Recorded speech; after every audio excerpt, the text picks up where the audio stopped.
10 बड़े क्षेत्रीय नेता जो एक समय पर अपने राज्य के सुल्तान थे, लेकिन आज उनका करियर खत्म होने की कगार पर है।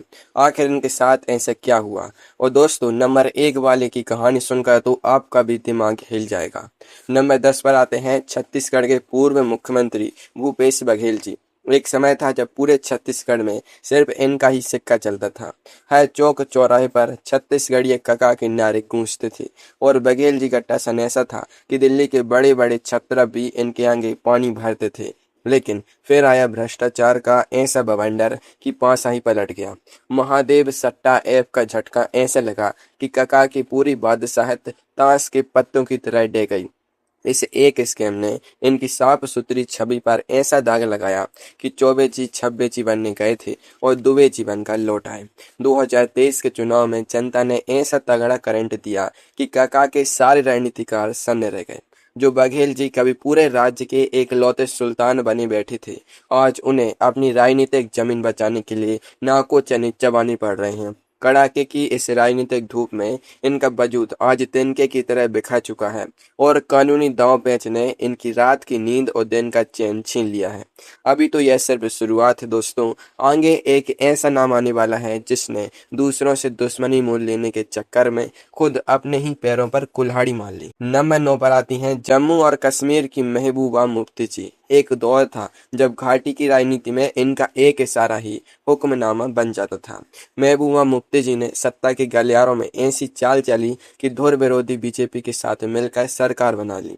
लेकिन यह बेमेल दोस्ती इन्हें ऐसी भारी पड़ी कि कोयले की दलाली में हाथ काले हो गए। जैसे ही केंद्र सरकार ने ऐतिहासिक फैसला लेते हुए आर्टिकल 370 को हटाया, वैसे ही घाटी की पूरी सियासत का मौसम ही बदल गया। महबूबा मुफ्ती जी जो कभी कश्मीर की बेताज रानी हुआ करती थी, उनका वजूद अचानक शून्य पर आ गया। जनता ने उनके पुराने यू टर्न और फैसलों के लिए उन्हें ऐसी सजा दी कि आज उनकी पार्टी पीडीपी के पास ना तो वफादार नेता बचे हैं और ना ही भरोसेमंद वोट बैंक। उनका पूरा राजनीतिक महल आज रेत के ढेर की तरह बिखर चुका है। घाटी के इस सन्नाटे से निकलकर अब चलते हैं उस राज्य में जहां के सबसे बड़े राजनीतिक घराने को जनता ने अर्श से फर्श पर ला दिया है। नंबर 8 पर आते हैं पंजाब के सुखबीर सिंह बादल जी और उनका शिरोमणि अकाली दल। पंजाब की सियासत में दिवंगत प्रकाश सिंह बादल जी की विरासत का रास्ता रोकना कभी नामुमकिन माना जाता था। दशकों तक इस परिवार ने पंजाब पर एक छत्र राज किया और खुद को राज्य का परमानेंट सुल्तान मान लिया। लेकिन कहते हैं ना, घमंड तो रावण का भी नहीं रहा। प्रकाश सिंह बादल जी के जाने के बाद सुखबीर सिंह बादल जी ने जनता की नब्ज को पूरी तरह छोड़ दिया। उनका वीआईपी कल्चर और जमीनी कार्यकर्ताओं से दूरी पार्टी के लिए काल बन गई। फिर पंजाब के मैदान में आम आदमी पार्टी की ऐसी आंधी आई, ये सबसे मजबूत किले की ईंट से ईंट बच गई। बादल परिवार को अंदाजा भी नहीं था कि एक अदनी सी झाड़ू उनके पूरे साम्राज्य को साफ कर देगी। आज हालत यह है कि पंजाब का यह सबसे पुराना और रईस राजनीतिक घराना चुनाव दर चुनाव अपनी साख और इज्जत बचाने के लिए तरस रहा है। पंजाब के इस सियासी ड्रामे के बाद अब उस राज्य का रुख करते हैं जहां कुर्सी बदलना नेताओं का पसंदीदा खेल है, लेकिन एक परिवार हमेशा रेस में पीछे छूट जाता है। नंबर 7 पर आते हैं बिहार के सबसे चर्चित नेता लालू प्रसाद यादव जी और उनके बेटे तेजस्वी यादव जी। बिहार की राजनीति में आरजेडी का एक समय ऐसा खौफ और जलवा था कि उनके सामने कोई मुंह खोलने की हिम्मत नहीं करता था। लालू प्रसाद यादव जी का एक भाषण पूरी जनता को झूमने पर मजबूर कर देता था। लेकिन कानूनी मुकदमों और चारा घोटाले की मार ने इस परिवार की राजनीति को ऐसा ग्रहण लगाया कि वह आज तक नहीं हटा।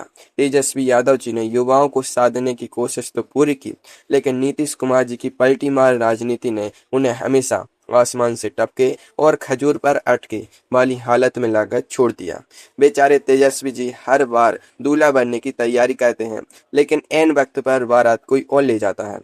बार बार सत्ता के करीब आकर विपक्ष में बैठ जाना अब आरजेडी की नियति बन चुका है और उनका पुराना रसूख अब इतिहास की बात हो चुका है। अगर आपको लगता है कि 24 साल तक बिना किसी चुनौती के राज करने वाला सुल्तान कभी नहीं हार सकता, तो अगला नाम आपके पैरों के नीचे से जमीन खिसका देगा। नंबर 6 पर रुक करते हैं और यहाँ आते हैं ओडिशा के नवीन पटनायक जी। 24 साल तक ओडिशा की सत्ता पर एक छत्र राज करने वाले नवीन पटनायक जी को राजनीति का अजय योद्धा माना जाता था। उनकी रहस्यमय खामोशी ही उनका सबसे बड़ा हथियार थी। लेकिन 2024 के चुनाव में जो हुआ उसने बड़े बड़े राजनीतिक पंडितों के होश उड़ा दिए। बीजेपी ने एक झटके में उनके 24 साल पुराने अभेद्य किले को ताश के महल की तरह ढहा दिया। बढ़ती उम्र और अपने पीछे एक मजबूत देसी उत्तराधिकारी ना चुन पाना उनकी सबसे बड़ी भूल साबित हुई। बीजेडी को कभी ओडिशा का दूसरा नाम हुआ करती थी, आज नेतृत्व के संकट में डूब चुकी है। नवीन पटनायक जी का यह शांत पतन इस बात का जिंदा सबूत है कि राजनीति में जब जनता करवट बदलती है तो सालों पुरानी सल्तनत भी एक झटके में मलबे में तब्दील हो जाती है। अब शुरू होता है इस वीडियो का सबसे खतरनाक और हाई वोल्टेज हिस्सा। यहाँ टॉप 5 नेताओं का ऐसा पतन देखने को मिलेगा जो किसी हॉलीवुड सस्पेंस फिल्म के क्लाइमैक्स जैसा है। नंबर 5 पर आते हैं तेलंगाना के निर्माता के चंद्रशेखर राव जी यानी केसीआर जी।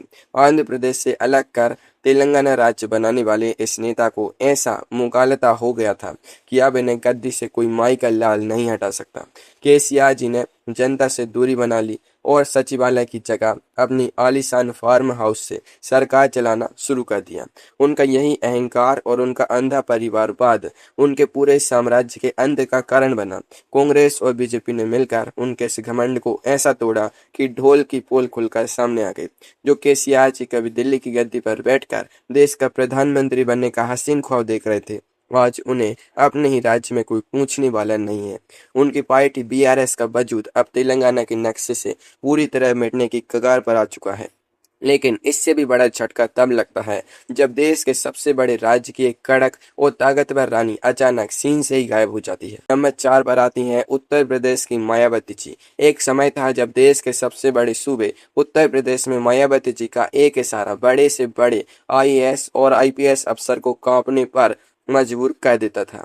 4 बार की मुख्यमंत्री मायावती जी का दलित वोट बैंक पर ऐसा मजबूत कब्जा था कि दिल्ली की सरकारें उनके साने पर बनती और बिगड़ती थी। उन्हें भारतीय राजनीति का असली किंग मेकर कहा जाता था। लेकिन समय के साथ रणनीतियों का फेल होना और अपने आलीशान बंगले में कैद हो जाना उन्हें भारी पड़ गया। उनके चुनाव चिन्ह हाथी का ऐसा डिजिटल डाउनफॉल हुआ कि आज बीएसपी का वोट बैंक सिमट कर शून्य के करीब पहुंच गया है। मायावती जी ने जैसे ही ग्राउंड कनेक्ट खोया, जनता ने उन्हें ऐसा किनारे लगाया कि वह आज मुख्य धारा की रेस से पूरी तरह बाहर हो चुकी हैं। आज उनका वजूद सिर्फ इतिहास की किताबों और चर्चाओं तक ही सीमित रह गया है। अब जो नाम आने वाला है वह राजनीतिक गणित के हिसाब से इस सदी का सबसे बड़ा शौक है, क्योंकि इतना बड़ा बहुमत आज तक किसी ने इस तरह नहीं गंवाया। नंबर 3 पर आते हैं आंध्र प्रदेश के वाईएस जगन मोहन रेड्डी जी। इस नेता ने 2019 के विधानसभा चुनाव में 175 में से 151 सीटें जीतकर एक ऐसा इतिहास रचा था जिसे देखकर पूरा देश दंग रह गया था। चारों तरफ सिर्फ जगन जी का ही डंका बज रहा था। लेकिन कहते हैं ना कि जब 5 उंगलियां घी में और सिर कढ़ाई में हो तो इंसान अक्सर जमीन को भूल जाता है। जगन मोहन रेड्डी जी ने जनता की नब्ज को छोड़ दिया और बदले की राजनीति में ऐसे उलझे कि 2024 के चुनाव में वह सीधे 151 सीटों से गिरकर सिर्फ 11 सीटों के आंकड़े पर सिमट गए। यह पूरे भारतीय राजनीतिक इतिहास का सबसे शर्मनाक और सबसे बड़ा संख्यात्मक पतन है।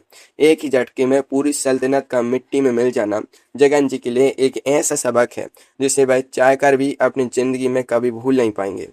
अब बचे हैं सिर्फ 2 नाम। और नंबर 2 पर जो राजनीतिक ड्रामा हुआ है वैसी सस्पेंस स्क्रिप्ट तो बॉलीवुड के बड़े बड़े डायरेक्टर भी नहीं लिख सकते। नंबर 2 पर आते हैं महाराष्ट्र के उद्धव ठाकरे जी। बाला साहेब ठाकरे जी की कड़क विरासत को संभालने वाले उद्धव ठाकरे जी ने सत्ता के लालच में बेचारे के विरोधियों से हाथ मिलाया और मुख्यमंत्री की कुर्सी पर बैठ गए। लेकिन उन्हें इस बात का जरा भी अंदाजा नहीं था कि उनके अपने ही वफादार लोग आज दिन के सांप निकलेंगे। एकनाथ शिंदे जी ने आधी रात को ऐसा तख्ता पलट किया कि उद्धव ठाकरे जी के हाथ से सिर्फ मुख्यमंत्री की कुर्सी ही नहीं बल्कि उनकी अपनी बनाई हुई पार्टी का नाम और उनका असली चुनाव चिन्ह तीर कमान भी छिन गया। अपनी ही विरासत में बेगाने हो जाना और चुनाव आयोग के दफ्तरों के चक्कर काटना उद्धव ठाकरे जी के राजनीतिक वजूद के लिए सबसे बड़ा संकट बन गया है। आज वह अपने अस्तित्व को बचाने के लिए दूसरों के भरोसे बैटिंग करने को मजबूर है। और अब आता है वो नंबर 1 नाम जिसने 2026 के विधानसभा चुनावों में पूरे देश को हिला कर रख दिया है। यह इस दशक का सबसे बड़ा और सबसे ऐतिहासिक राजनीतिक उलटफेर है। नंबर 1 पर आती हैं पश्चिम बंगाल की ममता बनर्जी जी। लगातार 15 साल तक बंगाल की सत्ता पर मां माटी मानुस के नारे के साथ एक छत्र राज करने वाली ममता बनर्जी जी को लगता था कि उनका यह किला पूरी तरह से अभेद्य है और इसे कोई भेद नहीं सकता। खेला होबे का आक्रामक नारा देने वाली दीदी के सामने विपक्ष टिकने की हिम्मत नहीं करता था। लेकिन 2026 के विधानसभा चुनावों में बंगाल की जनता ने बैक स्टेज ऐसा खेला कि तृणमूल कांग्रेस का पूरा साम्राज्य ताश के महल की तरह भर भरा कर गिर गया। लगातार सामने आए भ्रष्टाचार के गंभीर आरोप, लचर कानून व्यवस्था और जनता के दबे हुए गुस्से ने मिलकर ऐसा ज्वालामुखी बनाया कि दीदी का 15 साल पुराना मजबूत दुर्ग ढह गया और उन्हें सत्ता से बाहर होना पड़ा। 15 साल की इस प्रचंड बादशाहत का इस तरह से अंत होना भारतीय राजनीति का सबसे बड़ा और सबसे सनसनीखेज पतन है। दीदी का यह ऐतिहासिक पतन साफ साफ दिखाता है कि लोकतंत्र में जनता ही असली सुल्तान होती है और जब वह अपना फैसला सुनाती है तो बड़े से बड़े सूरमाओं का वजूद भी हवा में उड़ जाता है।